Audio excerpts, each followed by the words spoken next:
nanti ada masa, saya bukan nakut-nakutin, tapi Nabi SAW mengabarkan akan ada masa krisis. Di saat itu datanglah Sang Maha Pembohong. Jika ada yang maha benar Allah, ini maha pembohong. Surganya neraka, nerakanya surga. Cahayanya kegelapan, kegelapannya cahaya. Dia menawarkan cahaya palsu. Gimana cara jawabnya? Maka kita harus punya nur yang ini. Nur apakah ini? Nur ma'rifatullah, nur tauhid kepada Allah Subhanahu wa ta'ala. Nur itulah yang tersimpan dalam huruf-huruf yang ada dalam surat Al-Kahf, terutama 10 ayat pertama dan 10 ayat terakhir ya. Beberapa waktu lalu saya menyampaikan, karena perintah guru, menyampaikan kalau kamu mimpi ini sampaikan bahwa saya mimpi sosok sang pembohong itu, bahwa dia sudah tidak dirantai. Sebelum itu saya mendengar seorang yang soleh juga mengatakan, ini ada riwayat, ada kabar dari Al-Habib Omar, guru dari guru-guru kita semua, Habib dari Habib-Habib kita semua ya. Yang percaya silakan, yang gak percaya gak apa-apa. Ini kan cuma mubasyarat. Intinya bukan di situ. Intinya adalah pesan Rasulullah bahwa setiap nabi mengingatkan umatnya mengenai kedatangan si pembohong. Itu intinya. Jadi jangan gagal fokus ya. Jadi jangan main-main lagi. Kok masih aja ngomong kiamat masih panjang, Dajjal belum keluar. Nabi ngingetin Dajjal sudah keluar. Kita kok masih main-main aja. Di zaman ini Rasulullah SAW mengatakan ya, antum bisa bayangkan, semua nabi mengingatkan, hatta Nabi Muhammad mengingatkan, tapi Dajjalnya nggak keluar untuk mereka, keluarnya untuk kita. Nggak mungkin Allah tidak memberikan bekal. Mesti bekalnya lebih berat dan lebih dalam daripada bekal-bekal umat terdahulu. Maka Rasulullah SAW memberikan bekal syariat kepada sahabat supaya diturunkan kepada umat. Syariat ini di dalamnya ada tauhid, di dalamnya ada fikih, supaya ini menjadi wadah penguat energi kita, namanya ihsan, ma'rifatullah Subhanahu wa ta'ala. Supaya nanti antum gak seperti Hawariyun ya, yang menjadi kesepian karena teman-teman Hawariyun semuanya menuhankan Isa. Jadi mereka gak kuat tauhidnya, yang dilihat Nabi Isa. Maka mereka menyembah Nabi Isa. Diangkatlah Nabi Isa jadi Tuhan. Setelah 300 tahun dia wafat, tahun 324 itu terjadi. Jadi mereka menyembah Allah, tapi yang tampak pada perbuatan Nabi Isa. Itu kalau bahasa lembutnya Pak. Kalau bahasa kasarnya lain lagi ya. Tapi kita kan tetanggaan Pak ya, tetanggaan mas sebelah parkiran kan, jadi kita gak boleh ngomong kasar-kasar amat. Gak usah capek-capek cari wali ghaus ya. Wali ghaus itu adalah poros wali di alam semesta. Caranya gampang. Poros diri kita di mana? Temui poros dirimu, engkau akan menemui poros alam semesta. Allah memandang ke dalam diri. Allah juga memandang hanya kepada Al-Ghaus. Al-Ghaus di zaman Rasulullah beliau. Al-Ghaus itu artinya pemimpin kekasih-kekasih Allah. Di zaman Rasulullah hidup, beliaulah Al-Ghausnya. Ketika beliau wafat, diteruskan oleh sahabatnya Abu Bakar, Umar, Utsman, Ali. Terlalu zuriat Rasulullah SAW. Ada yang zuriat ruhani, ada yang zuriat secara nasabi. Nasabnya zuriat Nabi. Ada yang enggak. Dia bukan zuriat Nabi, tapi rohaninya selalu memandang Allah. Al-Ghaus itu kolbunya detik per detik pandang memandang dengan Allah. Dan itu bukan saya. Ya. Kalau saya Al-Gosong. Bukan saya. Jadi Al-Ghaus, wali Allah yang Allah turunkan rahmat di kolbunya, itu artinya Ghaus. Karena Allah selalu mandang kolbunya. Selama orang ini hidup di dunia, dunia masih ada. Jadi kapan dunia kiamat kalau sudah tidak ada kekasihnya yang dia pandang memandang dengan Allah Subhanahu wa ta'ala. Inilah makna wa ma khalaqtul jinna wal insa illa liya'budun. Alam semesta, jin manusia, langit bumi itu cuma diciptakan untuk menyembahnya, memandangnya. Ihsan, engkau beribadah seakan memandangnya. Jika orang ini sudah nggak ada, tunggu waktu hancur. Jadi nggak usah khawatir, ya. Temuilah, lihatlah, pandanglah poros dirimu, maka engkau akan menemui poros alam semesta. Semoga Allah memberkahi kita semua. Nanti ada masa, saya bukan nakut-nakutin, tapi Nabi SAW mengabarkan akan ada masa krisis. Di saat itu datanglah Sang Maha Pembohong. Jika ada yang maha benar Allah, ini maha pembohong. Surganya neraka, nerakanya surga. Cahayanya kegelapan, kegelapannya cahaya. Dia menawarkan cahaya palsu. Gimana cara jawabnya? Maka kita harus punya nur yang ini. Nur apakah ini? Nur ma'rifatullah, nur tauhid kepada Allah Subhanahu wa ta'ala. Nur itulah yang tersimpan dalam huruf-huruf yang ada dalam surat Al-Kahf, terutama 10 ayat pertama dan 10 ayat terakhir, ya. Beberapa waktu lalu saya menyampaikan, karena perintah guru, menyampaikan kalau kamu mimpi ini sampaikan bahwa saya mimpi sosok sang pembohong itu, bahwa dia sudah tidak dirantai. Sebelum itu saya mendengar seorang yang soleh juga mengatakan, ini ada riwayat, ada kabar dari Al-Habib Omar, guru dari guru-guru kita semua, Habib dari Habib-Habib kita semua, ya. Yang percaya silakan, yang nggak percaya nggak apa-apa. Ini kan cuma mubasyarat. Intinya bukan di situ. Intinya adalah pesan Rasulullah bahwa setiap nabi mengingatkan umatnya mengenai kedatangan si pembohong. Itu intinya. Jadi jangan gagal fokus, ya. Jadi jangan main-main lagi.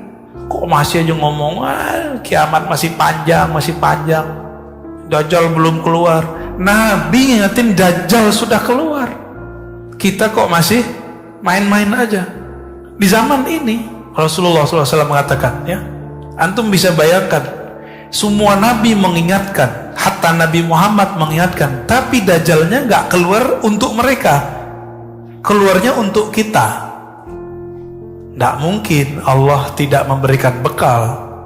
Mesti bekalnya lebih berat dan lebih dalam daripada bekal-bekal umat terdahulu. Maka Rasulullah SAW memberikan bekal syariat kepada sahabat supaya diturunkan kepada umat. Syariat ini di dalamnya ada tauhid, di dalamnya ada fikih, supaya ini menjadi wadah penguat energi kita, namanya ihsan, ma'rifatullah Subhanahu wa ta'ala, supaya nanti antum gak seperti Hawariyun, ya, yang menjadi kesepian karena teman-teman Hawariyun semuanya menuhankan Isa. Jadi mereka gak kuat tauhidnya, yang dilihat Nabi Isa, maka mereka menyembah Nabi Isa. Diangkatlah Nabi Isa jadi Tuhan.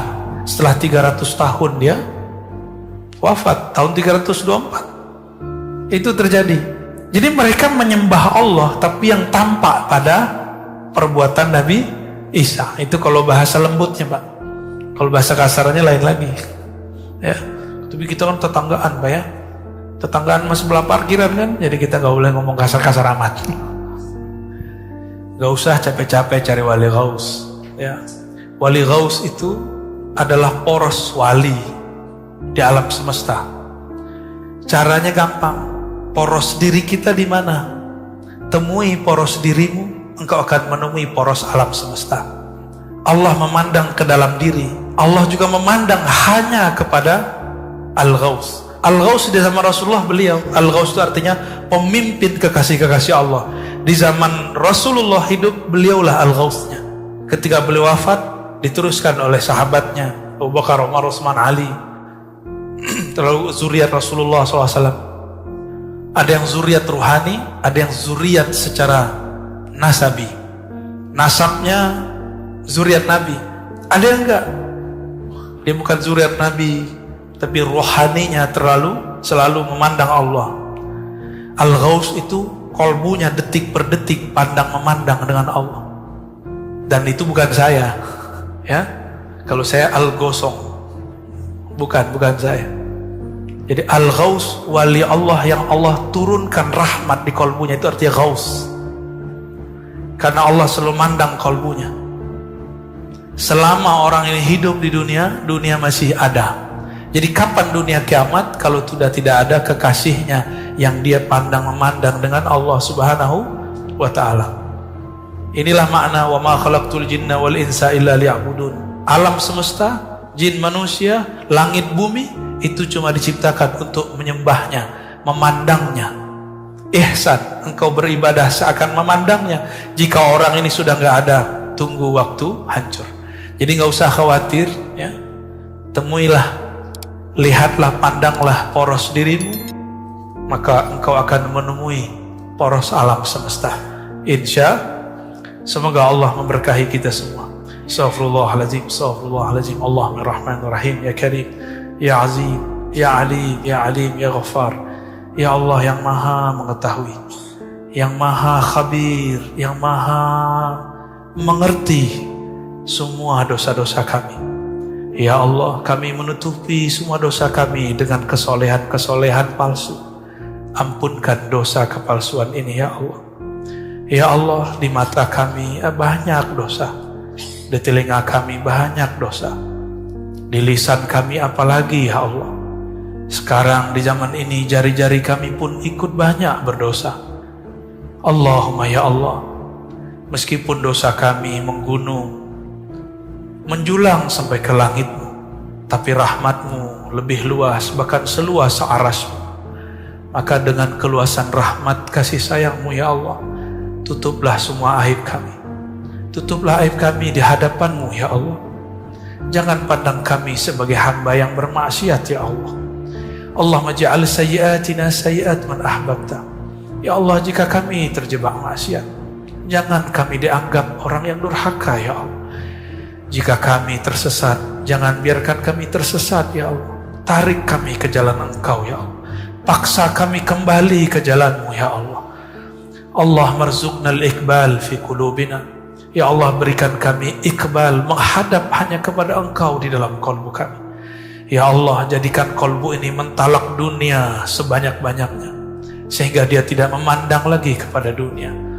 Ya Allah, jika Engkau izinkan kami berjuang, berjihad di akhir zaman, takdirkan kami membersamai kekasih-Mu Al-Imam Al-Mahdi. Selamatkan kami dari fitnatul Dajjal. Selamatkan kami dari sosok yang berbohong atas nama-Mu, yang berbohong atas nama Nabi-Mu, yang datang membawa siksaan kepada kami. Ya Allah, jangan sampai kesengsaraan yang dia datangkan itu membuat kami lupa kepada Engkau. Allahumma ya Allah ya Rahman ya Rahim ya Azim. Nabi-Mu mengabarkan kami masuk surga bukan karena amal kami, tapi karena kasih sayang Engkau kepada kami. Maka dengan kasih sayang-Mu itu ya Allah, siapapun yang hadir pagi ini ya Allah, pandanglah kami dengan kasih sayang. Pandanglah kami dengan pandangan ridha-Mu. Izinkan kami mencium bau surga-Mu. Izinkan kami memandang-Mu, memandang Rasul-Mu di sorga Firdaus yang sangat kami rindu. Ajirna minan nar ya Allah. Ajirna minan nar ya Allah. Ajirna minan nar ya Allah. Bebaskan kami ini ya Allah dari siksa-Mu, dari kemurkaan-Mu, dari neraka. Allahumma ya Allah, jika Engkau ingin menyiksa kami, kami pantas disiksa. Kami banyak dosa dan pantas Engkau buang. Tapi ya Allah, jika Engkau merahmati kami, Engkau lebih pantas merahmati kami. Rahmat-Mu lebih luas dari kemurkaan. Farhamna jami'an, maka rahmati kami yang hadir, yang mendengar, yang tasdik, yang ingin datang kepada-Mu. Ampunkan masa lalu kami, tutupilah semua keburukan kami, jemputlah kami ke jalan. Rabbana atina fid dunya hasanah وفي الآخرة حسنة وقنا عذاب النار واختم لنا بحسن الخاتمة يا الله بها يا الله بها يا الله بحسن الخاتمة وصلى الله على سيدنا محمد والحمد لله رب العالمين سبحانك اللهم وبحمدك أشهد أن لا إله إلا أنت أستغفرك وأتوب إليك السلام عليكم ورحمة الله وبركاته.